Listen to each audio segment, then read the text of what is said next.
स्वास्तिक classes के YouTube channel पर आप सभी बच्चों का एक बार फिर से स्वागत है। बेटे, पिछला वाला जो वीडियो था उसमें हम लोगों ने क्वांटाइजेशन ऑफ चार्ज इसको समझा था। अब ये जो क्वांटाइजेशन ऑफ चार्ज है ना, इसी पर बेस्ड एक कॉन्सेप्ट को डिस्कस करते हैं और फिर कुछ न्यूमेरिकल्स जो है ना वो सॉल्व करते हैं। देखो,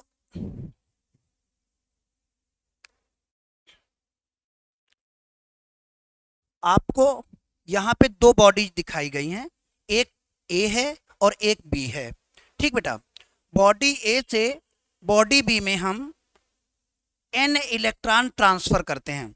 मान लीजिए रबिंग करी, ठीक है ना, घर्षण किया, और ऐसा करने से जिसके इलेक्ट्रॉन लूजली बाउंडेड हैं, ढीले बंधे हुए हैं, उससे इलेक्ट्रॉन निकल जाएंगे और दूसरी वाली बॉडी में पहुंच जाएंगे। तो यहाँ पर जो हमारे इलेक्ट्रॉन है ना वो ए से निकलते हैं और बी में पहुंचते हैं। इनकी जो संख्या है वो एन है। कितने इलेक्ट्रॉन? एन इलेक्ट्रॉन ए से निकले और बी में पहुंचे। जिससे इलेक्ट्रॉन निकलते हैं वो प्रोटॉन्स के नंबर बढ़ जाने की वजह से पॉजिटिव चार्ज गेन करता है, और जिस पे इलेक्ट्रॉन पहुंचते हैं ना बेटा, वहां पे इलेक्ट्रॉनों का जो अमाउंट है ना, नंबर, वो ज्यादा हो जाता है और वो निगेटिव चार्ज गेन करता है। तो यहां पर जो चार्ज आएगा, चार्ज ऑन ए, ठीक है ना, ए पर आवेश, जो चार्ज आएगा वो पॉजिटिव होगा।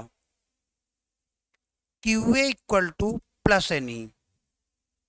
ठीक, ई यहां पर हमारा एलिमेंट्री चार्ज है। चार्ज ऑन बी, बी पर आवेश, बी पर आवेश। बेटे, बी पर जो चार्ज होगा वो माइनस एन ई होगा। ठीक है, जहां पर एन नंबर ऑफ इलेक्ट्रॉन्स हैं जो कि ए से निकालकर बी में पहुंचाए गए हैं। तो यहाँ सीधा सा एक रिजल्ट आता है, जिससे इलेक्ट्रॉन निकलेंगे उस पर प्लस एन ई, जहाँ इलेक्ट्रॉन पहुंचेंगे उस पर माइनस एन ई चार्ज होगा। अब एक चीज और सुनो, जिससे इलेक्ट्रॉन निकलते हैं उस बॉडी पर पॉजिटिव चार्ज आता है। इसका उल्टा सोचो, जिस बॉडी पर पॉजिटिव चार्ज आएगा उससे इलेक्ट्रॉन निकाले गए होंगे, और जिससे इलेक्ट्रॉन निकाले गए होंगे उसका मास थोड़ा सा कम हो जाएगा, क्योंकि इलेक्ट्रॉन बहुत हल्का होता है। वो कितना कम होगा? N M E. एन वही इलेक्ट्रॉनों की संख्या है जो ए से बी में गई है, और एम ई एक इलेक्ट्रॉन का मास है।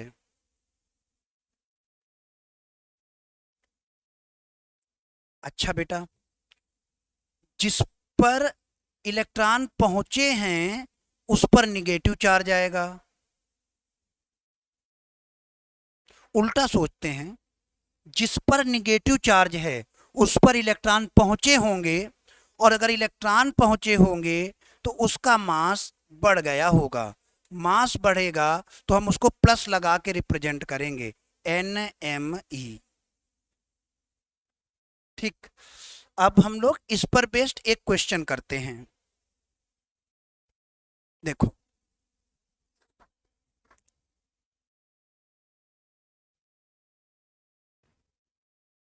ये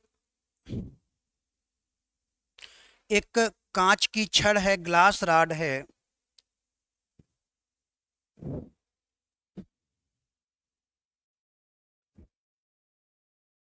और इस ग्लास रॉड को हमने घर्षण किया।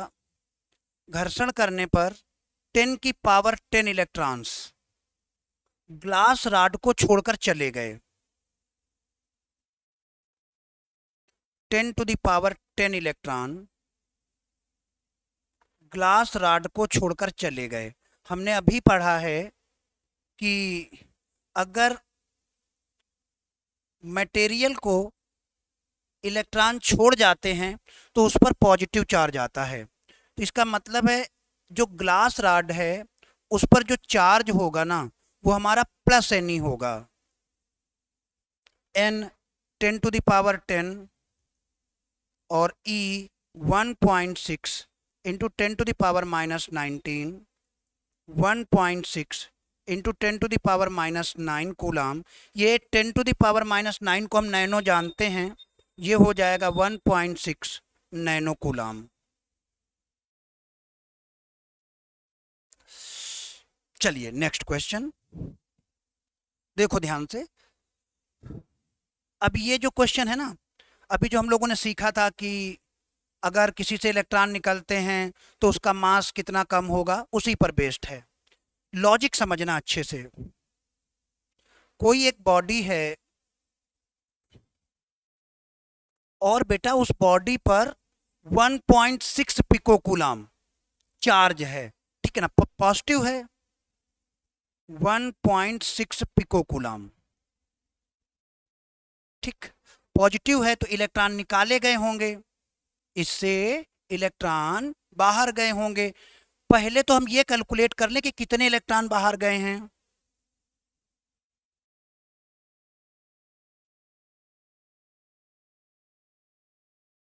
ठीक बेटा, 1.6 इंटू 10⁻−19, ये हमारा कैंसिल हो गया, 10⁻−12 और प्लस 19 हो जाएगा तो 10⁻7। ये इतने इलेक्ट्रॉन ग्लास रॉड से जब बाहर निकले होंगे, सॉरी गिवन बॉडी से बाहर निकले होंगे, तब इस बॉडी ने इतना चार्ज गेन किया होगा। जब हमने ये समझ लिया कि इलेक्ट्रॉन बाहर निकले होंगे तो हमें एक बात क्लियर समझ में आ गई कि जो मास होगा वो डिक्रीज करेगा, डिक्रीज करेगा तो हम माइनस एन एम ई लगाएंगे। एन 10⁻ बेटा 7 और M E 9.1 into 10⁻−31, 9.1 into 10⁻24 kg, ठीक।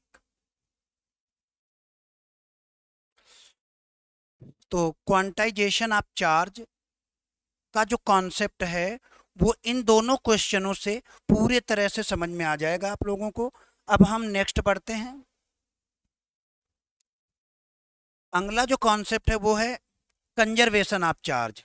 कंजर्वेशन का मतलब ही होता है कि कोई भी फिजिकल क्वांटिटी अगर प्रोसेस के पहले जितनी है प्रोसेस के बाद भी उतनी ही है तो वो कंजर्व्ड है, ठीक। इसको हम लोग ऐसे भी कहते हैं, charge can neither be created nor destroyed. Charge को ना तो बना सकते हैं ना नष्ट कर सकते हैं, ठीक है। जितना चार्ज पहले होगा उतना ही चार्ज बाद में होगा। हम इन एग्जाम्पल से देखते हैं कि क्या इन सभी में जितना चार्ज प्रोसेस के पहले है उतना ही चार्ज प्रोसेस के बाद है। देखो ये एक इलेक्ट्रॉन, ये इलेक्ट्रॉन है बेटा, इलेक्ट्रॉन, और ये हमारा पॉजिट्रॉन है, ठीक है ना।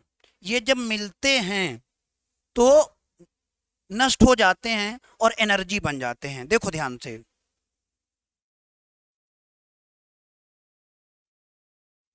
इलेक्ट्रॉन, इलेक्ट्रॉन का charge -e, positron +e, net charge बेटा 0। इसका मतलब है जब इलेक्ट्रॉन और पॉजिट्रॉन नहीं मिले हैं तब भी उनका नेट चार्ज 0 है, और जब वो मिल गए, नष्ट हो गए, फोटान बन गए, एनर्जी बन गए, तब भी नेट चार्ज 0।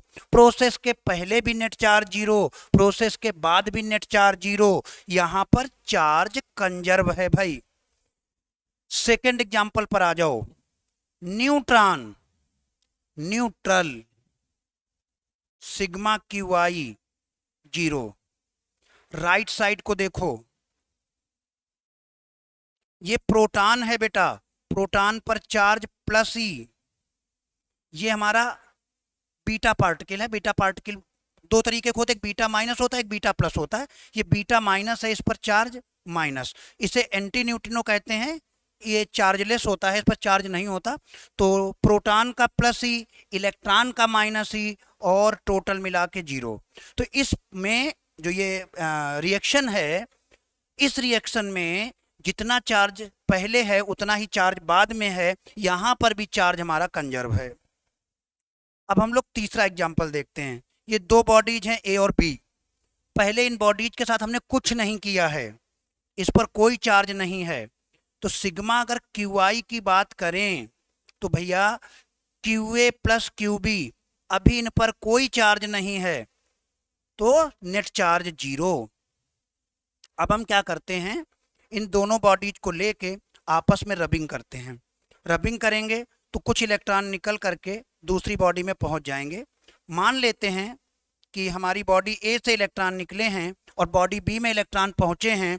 ए पर चार्ज आया होगा प्लस एन ई, और भैया बी पर चार्ज आया होगा plus N E, sorry minus N E, और नेट चार्ज होगा बेटा plus N E minus N E, सब मिला के जीरो।